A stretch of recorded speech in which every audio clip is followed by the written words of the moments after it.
Ladies and gentlemen, diplomacy is not some grand ideal only used by heads of state to end conflict and create peace.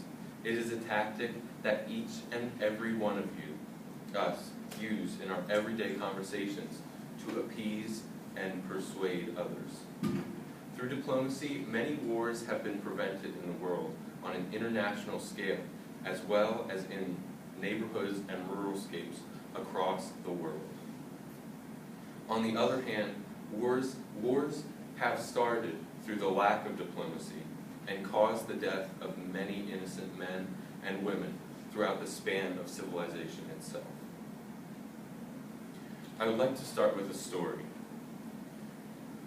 There were some college students who were friends from the beginning of their first year. Two of these friends got into a significant relationship, and the other two friends thought they would joke around and get some blackmail to use against the other two in a relationship. At the end of the night, the two showed the couple the blackmail, and conflict sparked. Due to the diplomatic coercion from one of these friends, the conflict subsided, and the friendship between these four is even stronger than they could have ever imagined. Due to diplomacy, the conflict, along with the friendship between these four, has been amended and spared. Many say that World War I could have been prevented if European nations would have used their diplomatic tactics more effectively. Many of the diplomatic figures had a war-centered mindset.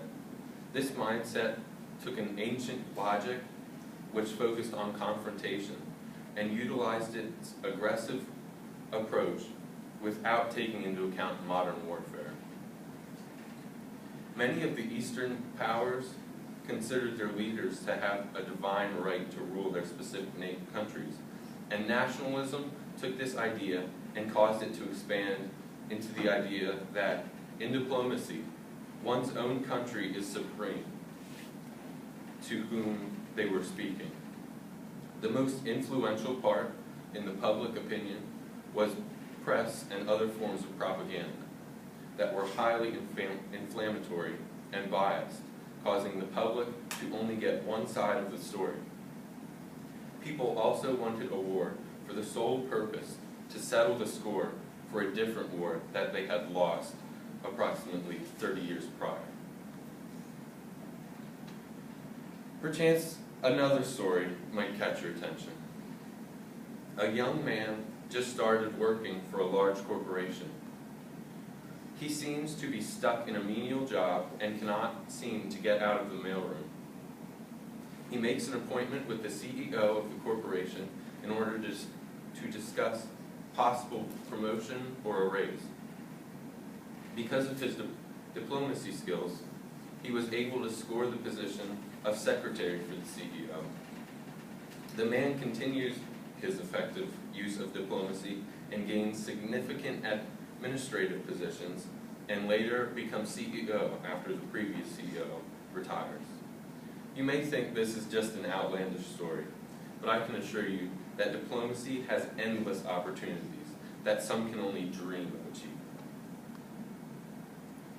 Through diplomacy, people can truly shape their lives, and nations can end conflict.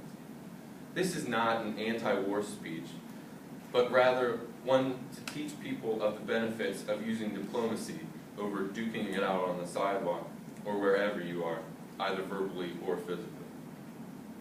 Thank you very much for your attention, and I hope that you learned something new about the wonder of diplomacy and the tragedy that war can do.